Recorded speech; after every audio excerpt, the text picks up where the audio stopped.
안녕하세요. 군사돋보기입니다. 벌써 반세기가 넘는 기간 동안 한반도에 주둔하며 북한의 도발을 막아왔던 주한미군의 움직임이 크게 변화하고 있습니다.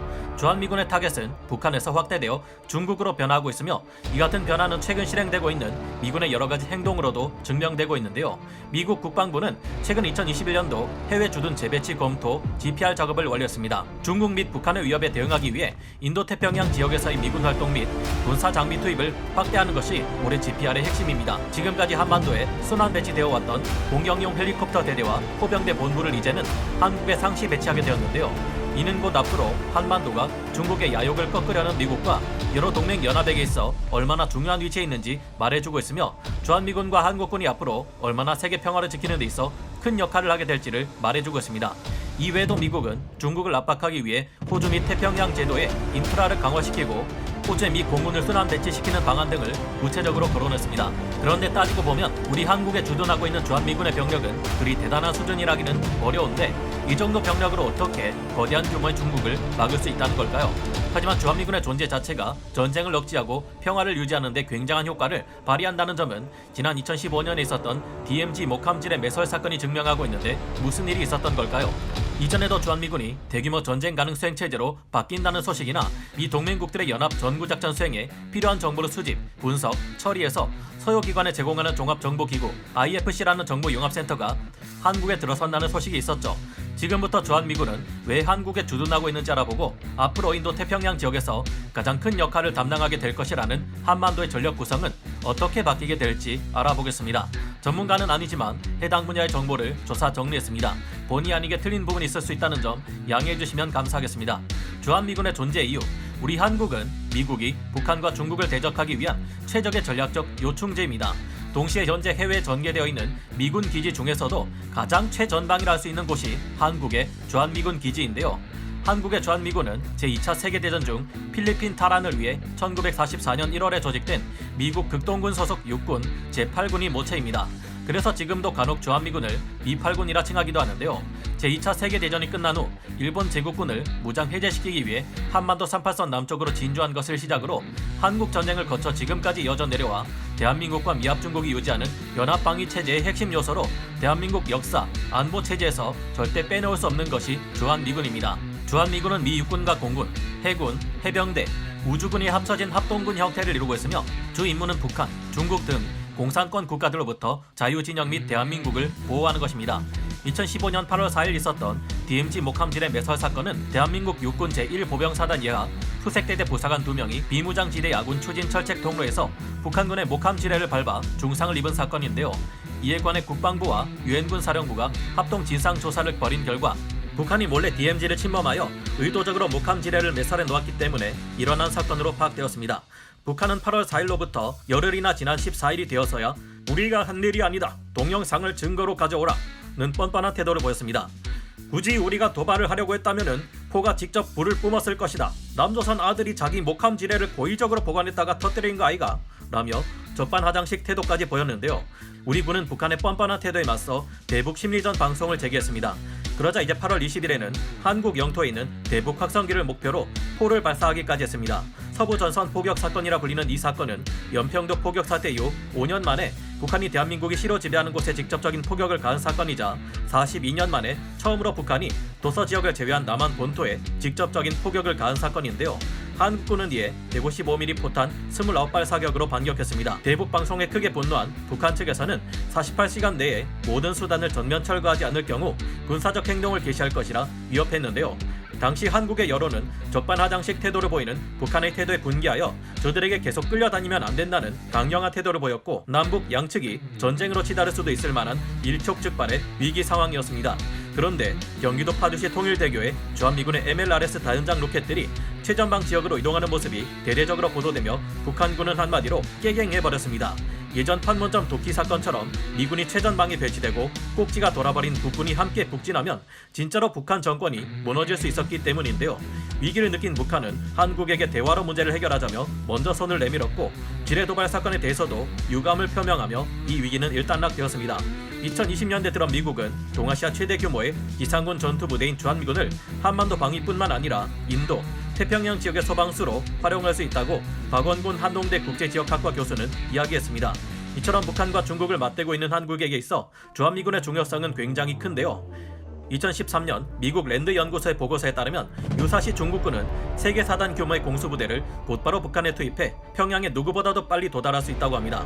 군사 전문가들은 중국 신속 기동부대가 2시간 내 평양에 진입할 수 있으며 기갑 4단의 경우 5시간에서 6시간이면 평양 진입이 가능한 것으로 보고 있는데요. 중국군 선양 군구가 백두산 중국 측 지역 등을 무대로 진행하는 군사훈련은 외형상 내건 혹한기 기동력 강화가 목표라고 이야기하고 있지만 사실상 내부적으로는 북한 유사시 38선까지 중국군을 신속 전개시키는 것을 목표로 하고 있다고 전문가들은 지적하고 있습니다. 쉽게 말해 중국군이 북한에 주둔하여 국경을 지켜주고 있는 셈인데요. 그에 비해 우리 한국의 우방인 미국은 지리적으로 너무 멀리 떨어져 있습니다. 한국 전쟁 당시 미군이 자리를 비운 틈을 타 우리를 침공했던 북한군의 목표는 미군이 도착하기 전에 적화 통일을 완수하는 것이었는데요. 인민군 제105 땅크 여단이 선봉을 이끌며 쳐들어오자 당시 단 한 대의 전차도 없었던 국군은 총탄을 튕겨내는 적 전차들에 밀려 속절없이 낙동강까지 밀렸습니다. 그러던 와중 드디어 미군이 기나긴 태평양을 건너 도착했다는 소식을 들은 국군이 당시 탈진 상태에서 초인적인 정신력을 발휘해 최후의 전선을 지켰다고 하죠. 이후 한국군 용사들은 그 자리에서 쓰러졌다고 하는 유명한 일화가 있는데요. 이런 상황을 겪다 보니 안 되겠다 싶어 아예 미군 부대를 한반도에 주둔시켜 놓은 것이 오늘날의 주한미군입니다. 주한미군이 없다면 어떻게 될까요? 지금도 만약 주한미군이 떠날 경우 적에게 공격받을 위험을 상정하지 않을 수 없는데요. 실제로 베트남전이 끝난 후 월남은 미군이 도와줄 것이라는 말을 철석같이 믿고 있었다가 적의 침공을 막아내지 못하고 멸망했습니다. 미군은 월남을 떠난 뒤 지원군을 보내 도와주기는 했지만 전쟁이 길어지며 피해가 커지자 미련 없이 발을 빼버린 것이죠. 그리고 이와 같은 상황은 불과 얼마 전 지난 8월에 있었던 아프간에서의 미군 철수 상황과도 크게 다르지 않습니다. 하지만 주한미군 부대가 상시 배치되어 한국을 지키고 있다면 적들은 감히 한국을 공격할 수 없게 되는데 그 이유는 한국에 대한 공격이 곧 미국을 공격하는 것으로 받아들여질 수 있기 때문입니다. 평택의 미군기지 험프리스는 일반 군부대와 달리 군부대가 있는 미국 마을이나 다름없는데 여기에는 민간인인 주한미군 가족들도 들어와 같이 살고 있습니다. 만약 북한이나 중국이 한국을 공격하려다 주한미군 기지에 피해를 일으킬 경우 미국은 본토의 쌍둥이 빌딩이 무너져 2003년 아프가니스탄 전쟁을 일으켰을 때처럼 극도로 분노해 중국이나 북한을 지도에서 없애버리려 할 겁니다. 최근 순환 배치되어 왔던 주한미군 부대를 상시 주둔으로 전환하겠다는 미국 바이든 행정부의 결정에 따라 한국의 전시 대응 능력은 더욱 높아져 사실상의 전력 증강 효과를 기대할 수 있을 것으로 보입니다. 그동안 주한미군이 감축되는 것 아닌가 하는 불안한 이야기도 들려온 바 있었지만 이번 결정으로 인해 주한미군 감축설은 일축될 것으로 보이는데요. 물론 우리 스스로의 힘으로 자주 국방을 기대할 수 있다면 그게 가장 좋을 것이고 미래에는 이와 같은 일을 실현시킬 수 있게 될지 모릅니다. 하지만 감시정찰 자산이 크게 부족하고 적의 핵도발을 억제할 핵무기가 없으며 유사시 전자전 공격을 통해 적을 눈뜬 장님으로 만들 수 있는 전자전 전력, 탄도미사일을 요격할 수 있는 능력이 현재 한국에는 부족한 것으로 파악되고 있습니다. 2,000여 개에 달하는 중국 공군기를 막아내는 것도 현재 한국 혼자만의 힘으로서는 어려운 상황인데요. 이런 상황의 한반도 주변에는 미국의 경고마저 통하지 않는 러시아, 중국, 북한이라는 가장 무서운 국가들이 총집결되어 있기에 한국 혼자서 이들과 맞서 싸우기에는 무리입니다. 세계 최강이라는 미국마저 중국과 맞서기 위해 주변의 온갖 동맹국들을 다 끌어들이고 있는 것을 보면 우리 또한 혼자서 적과 맞서는데 막대한 국방비를 지출하는 것보다 서방 동맹국들의 도움을 받아 함께 중국을 견제하는 것이 가장 합리적일 것입니다. 혼자서 맞서 싸우다가 전력이 크게 약화될 경우 그 틈을 탄 다른 국가의 침공 위협을 받을 수도 있고요. 현재 결정된 바에 의하면 중국과 북한의 침공이나 무력 도발을 억제하기 위해 주한미군 AH-64E 아파치 가디언 공격 헬기 대대가 상시 배치되며 미 육군 2사단의 포병대 본부는 이미 지난 9월 경기도 평택시의 캠프 험프리스로 이전을 완료했습니다. 한국에 대한 미국의 해구산 보호 또한 그대로 유지되며 주한미군의 규모 또한 당분간 현행 그대로 28,500명 수준을 유지할 것으로 분석되고 있는데요. 현재 미군의 아파치 가디언 공격 헬기는 무인기인 그레이 이글과의 협력으로 이전과는 비교할 수 없는 작전 능력을 가지게 될 것으로 파악되며 이 외에도 타겟을 중국으로 확대한 주한미군의 전력은 많은 변화가 있을 것으로 예상됩니다.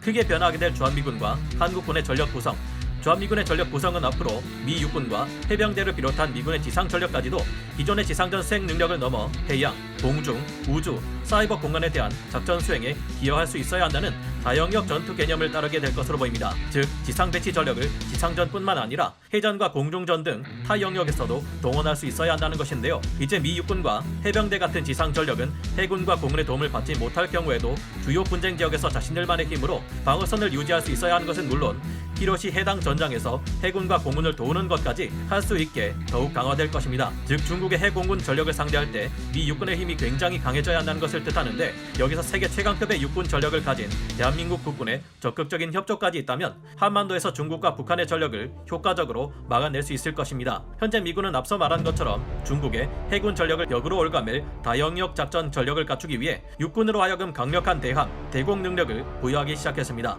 미국은 중국의 함대를 박살내기 위해 노르웨이즈 NSM 대한미사일의 지상 배치형 도입을 면허 생산 방식으로 진행 중입니다. 또한 미 육군의 다연장 로켓인 M270 MLRS나 M142 하이마스에서 발사하는 전술탄도 미사일 에이테킴스 대신 해상 이동 표적을 전문적으로 공격하는 프리즘 전술탄도 미사일이 배치될 것으로 보이는데요. 이 프리즘이 완성되면 미군 최초의 대함탄도 미사일이 완성되는 것입니다. 프리즘은 미군이나 우리 공군의 C-130 수송기로도 수송할 수 있어 높은 기동성을 발휘할 수 있으며 바램 안의 다리안에 있는 중국 해군에게도 매우 위협적인 미사일이 될 수 있습니다. 프리즘 미사일은 소형 전술탄도 미사일이기 때문에 플랫폼당 탑재 수량이 에이테킴스 미사일의 2배에 달하고 MRBM의 개량형인 둥펑 21D보다 훨씬 부담 없이 운용할 수 있다는 점에서 비교 우위를 가집니다. 사거리 또한 300km에서 499km 정도라 대만 해협 주변에 섬에 배치될 경우 중국 해군의 출격을 저지할 수 있으며, 우리 한국의 서해안 쪽에 배치될 경우 중국 항모 전단이나 해상 민병대, 불법 조업 어선들을 얼씬도 하지 못하게 만들 수 있을 것으로 기대되는데요. 그리고 이제는 더욱 사거리가 길고 강력한 극초음속 활공 미사일인 LRHW까지 개발되고 있습니다. LRHW는 중거리 핵전력 금지 조약인 INF 조약을 미국이 파기한 후 처음으로 만들어지는 일종의 준중거리 탄도 미사일 MRBM인데요. LRHW는 2단 로켓으로 구성되어 있고 전용 이동식 발사대에 2발을 탑재하는 것이 가능합니다. 먼 거리의 표적을 무려 마하 5라는 엄청난 속도로 타격할 수 있으며 C-17 수송기를 통해 실어 나를 수 있어 높은 기동성을 가지고 있습니다. 미 육군 대변인이 공식 석상에서 밝힌 바에 따르면 LRHW의 사정거리는 최소한 2775km에 달할 정도인데요. 이를 우리 한반도에 배치할 경우 괌의 미군 기지에서보다 더욱 먼 거리까지 중국을 타격할 수 있으며 중국의 수도인 베이징을 타격할 수 있는 가장 무서운 수단이 될 것으로 보입니다. 2022년 초 첫 시험 발사가 예정되어 있는 이 LRHW는 로키드 마틴이 개발 중이며 2023년 실용화를 계획 중입니다. 우리 대한민국이 LRHW가 배치될 강력한 후보지이며 그 외에는 일본, 동유럽 등입니다. 주한미군의 제8군이 운용하던 MLRS-36문 대신 이 LRHW나 프리즘 대함탄도 미사일이 들어올 것을 예상해 볼 수 있습니다.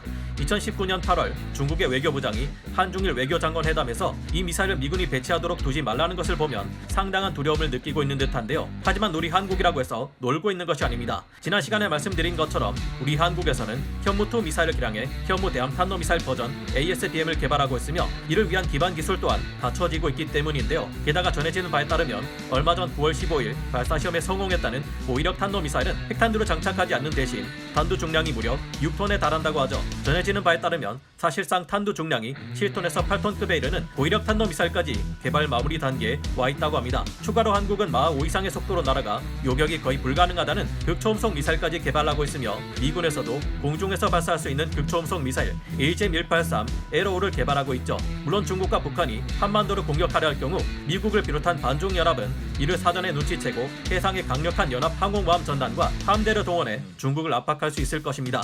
이제는 우리 한국도 이 기회를 틈타 원자력 추진 공격 잠수함이라든가 전술 핵무기라든가 우리가 염원해왔던 최강의 무기 체계를 얻어내고 이를 통해 더욱 강력한 연합 국방력을 갖추게 되었으면 하고 바라봅니다. 여러분의 생각은 어떠신가요? 오늘 군사 돋보기 여기서 마치고요. 다음 시간에 다시 돌아오겠습니다. 감사합니다. 영상을 재밌게 보셨다면 구독, 좋아요, 알림 설정 부탁드리겠습니다.